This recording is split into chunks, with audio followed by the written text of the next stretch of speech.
Em nome do Pai, e do Filho, e do Espírito Santo. Amém. Quando se completaram os dias para a purificação da mãe e do filho, conforme a lei de Moisés, Maria e José levaram Jesus a Jerusalém, a fim de apresentá-lo ao Senhor. Conforme está escrito na lei do Senhor, todo primogênito do sexo masculino deve ser consagrado ao Senhor. Foram também oferecer o sacrifício um par de rolas ou 2 pombinhos, como está ordenado na lei do Senhor. Em Jerusalém havia um homem chamado Simeão, o qual era justo e piedoso e esperava a consolação do povo de Israel. O Espírito Santo estava com ele e lhe havia anunciado que não morreria antes de ver o Messias que vem do Senhor. Movido pelo Espírito, Simeão veio ao templo.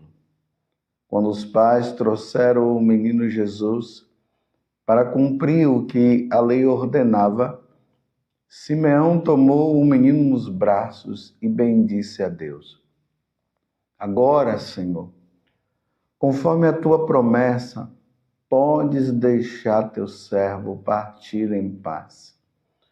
Porque meus olhos viram a tua salvação, que preparaste diante de todos os povos, luz para iluminar as nações e glória do teu povo Israel. O pai e a mãe de Jesus estavam admirados com o que diziam a respeito dele. Simeão os abençoou e disse a Maria, a mãe de Jesus: este menino vai ser causa de queda como de reerguimento para muitos em Israel. Ele será um sinal de contradição. Assim serão revelados os pensamentos de muitos corações. Quanto a ti, uma espada te transpassará a alma. Havia também uma profetisa chamada Ana, filha de Fanuel, da tribo de Aser. Era de idade muito avançada. Quando jovem, tinha sido casada e vivera 7 anos com o marido.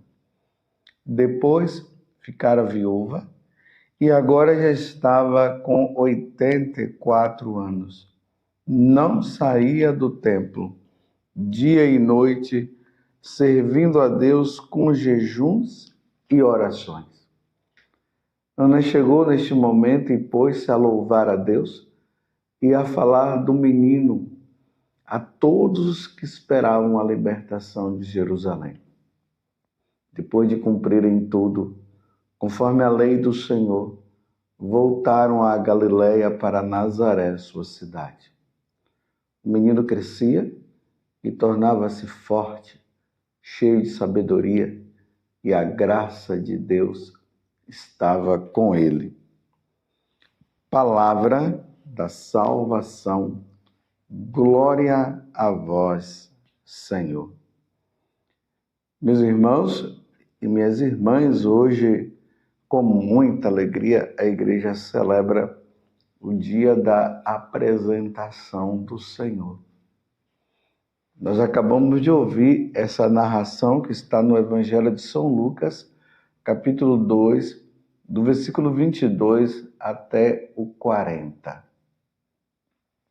Jesus, menino, criancinha, é levado nos braços de sua mãe, a Santíssima Virgem Maria, ao templo para ser apresentado ao Pai. Jesus precisava disso? Claro que não.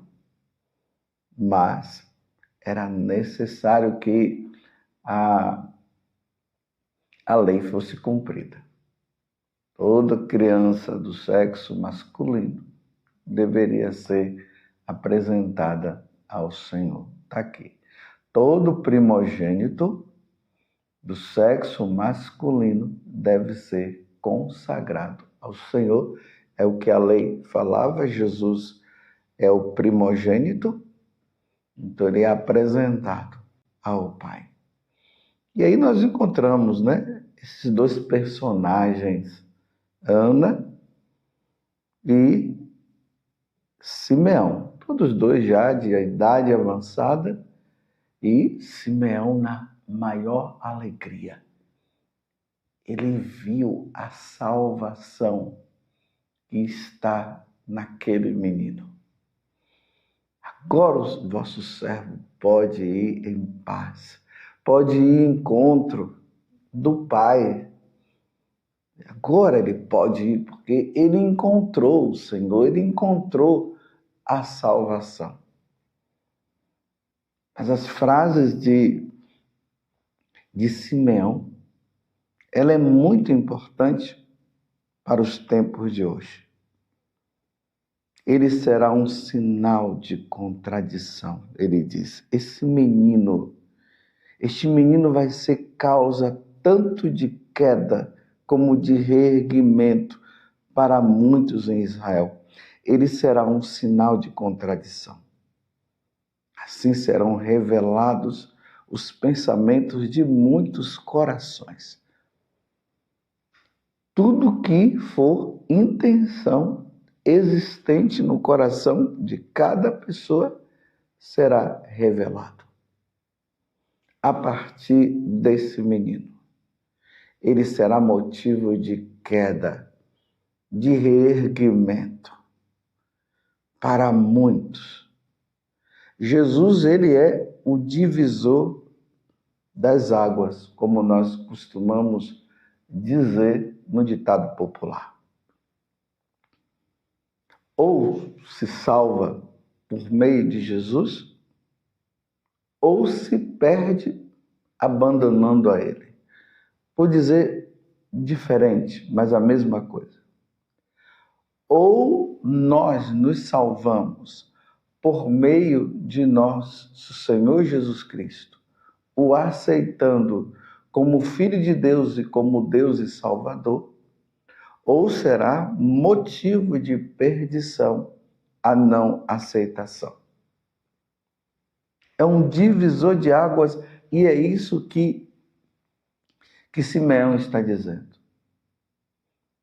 E uma espada, ela vai transpassar o coração de Nossa Senhora, porque ela sendo mãe, não somente mãe de nosso Senhor Jesus Cristo, mas mãe nossa também, porque na cruz Jesus nos deu como mãe.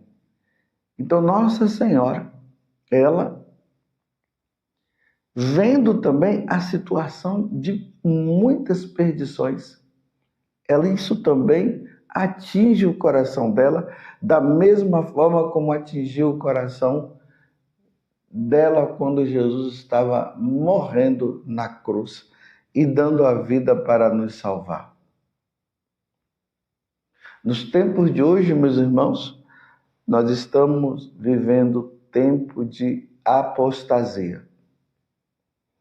Esse tempo de apostasia é um tempo que Jesus mesmo falou, que quando chegassem os finais dos tempos, a igreja seria perseguida e aconteceria muitas apostasias. Então, o que é que nós percebemos hoje? Essa apostasia.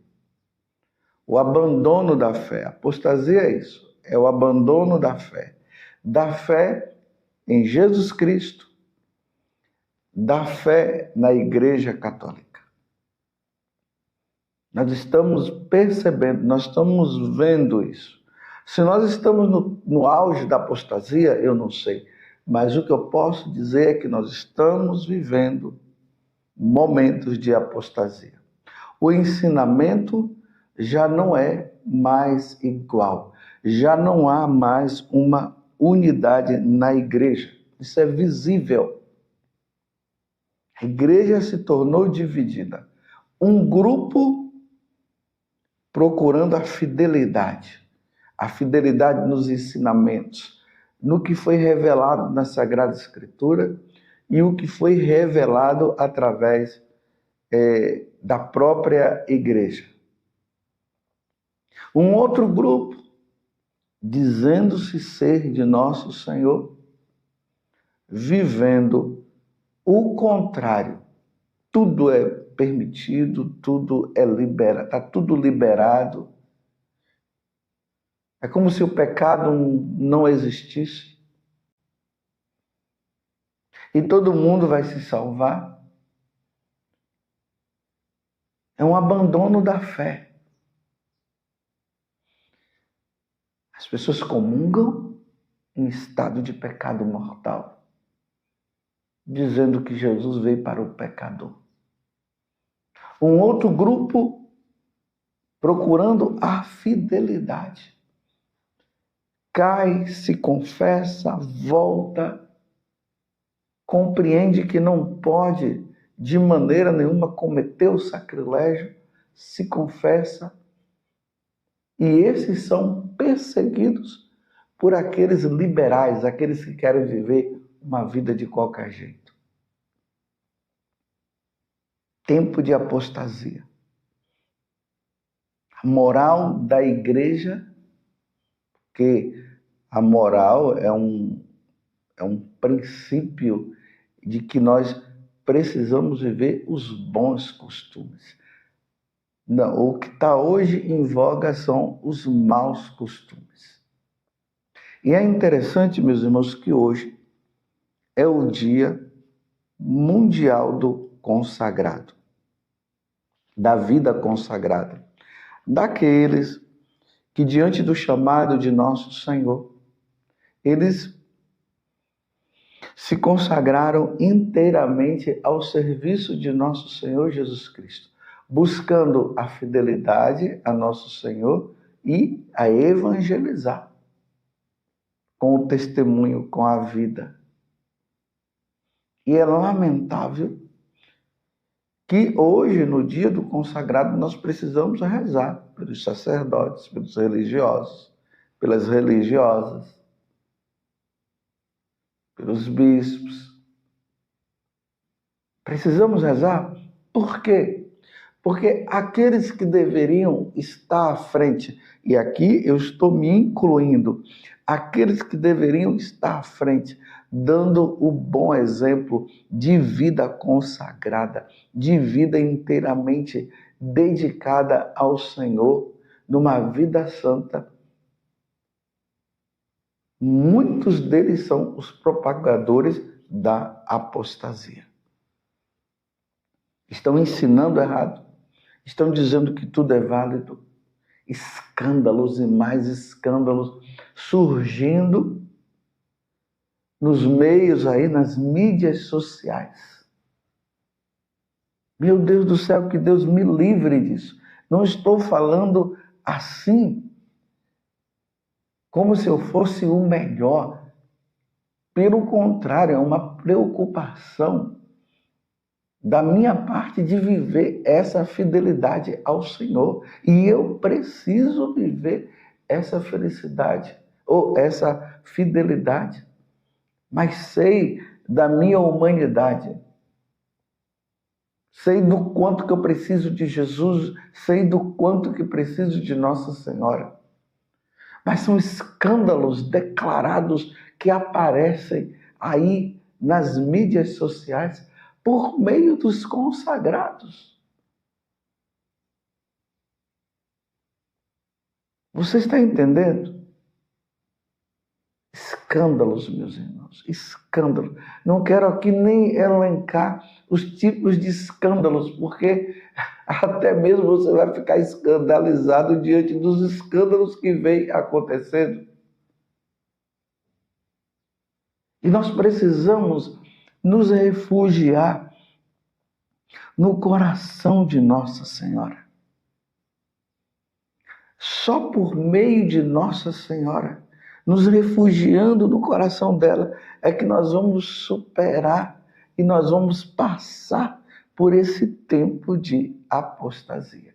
porque é ela que nos conduz a Jesus, como nós vimos no Evangelho, ela conduzindo Jesus ao Pai, é ela que nos conduz também a nosso Senhor Jesus Cristo, porque os tempos são difíceis. Claro, Jesus disse que as portas do inferno não vão prevalecer contra a igreja, não vão prevalecer mesmo, porque é o que nosso Senhor falou. Mas enquanto a igreja, enquanto essas portas, as portas do inferno não prevalecem, ela vem, muitas pessoas vão se perdendo, até que aconteça o triunfo do Imaculado Coração de Maria. Até que aconteça isso, muitos irão se perder, como nós estamos vendo. Infelizmente, os religiosos, os consagrados ao Senhor, vivendo não mais uma vida santa, porque a vida consagrada, ela precisa ser um meio de santificação para os consagrados, através ali dos conselhos evangélicos, pobreza, castidade e obediência, fidelidade ao Senhor. E o que nós vemos é justamente a vida imoral por parte de muitos, uma vida errada por parte de muitos. Claro, meus irmãos, graças a Deus tem aqueles que estão sendo fiéis. Graças a Deus. Mas nós percebemos também essa infidelidade. E é uma infidelidade declarada. Essas questões de homossexualidade, essas questões relacionadas à corrupção, sacerdotes largando o sacerdócio para viver com mulheres, para viver com esta ou aquela mulher, e religiosas também. É o que nós vemos hoje na igreja. Apoio a essa questão de homem com homem, mulher com mulher. E aí nós vemos também isso na igreja, infelizmente. E nesse dia mundial do consagrado, da vida consagrada, nesse dia em que Jesus é levado ao templo por meio de Nossa Senhora, nós precisamos rezar e rezar muito. Mais uma vez, meus irmãos, estou dizendo para você, eu não estou me colocando como o melhor. Pelo contrário, eu me coloco como o pior de todos. E pedindo a Deus constantemente, pedindo a Nossa Senhora, minha mãe, me ajuda, que eu seja fiel, que eu não abandone a igreja, que eu não venha a me perder numa vida dúbia. Rezemos, meus irmãos, no dia de hoje. E levemos a sério o que Simeão falou. O que Simeão falou é muito importante. Este menino vai ser causa tanto de queda como de reerguimento para muitos em Israel. E Jesus está sendo motivo de queda. De queda para aqueles que não querem ser fiéis, que infelizmente não querem levar a sério a vida de pertença inteiramente ao Senhor. Estão sendo motivos de queda porque não querem mais fazer o que Jesus pede. Mas também de reerguimento para muitos que levavam uma vida errada e estão se encontrando com Jesus por meio de Nossa Senhora e estão pedindo perdão e levando a sério, e estão levando uma vida santa. Quero terminar esta homilia dizendo o seguinte, meus irmãos: o pecado, a vida de pecado, Deus não abençoa. Deus não abençoa a vida de pecado. Então, se Deus não abençoa a vida de pecado, vamos abandonar o pecado e vamos viver a vida santa. Ó Virgem Santíssima, não permitais que eu viva e nem morra em pecado mortal. Em pecado mortal eu não hei de morrer, porque a Virgem Santíssima há de me valer. Valei-me, Virgem Santíssima. Louvado seja nosso Senhor Jesus Cristo, para sempre seja louvado, e a sua mãe, Maria Santíssima.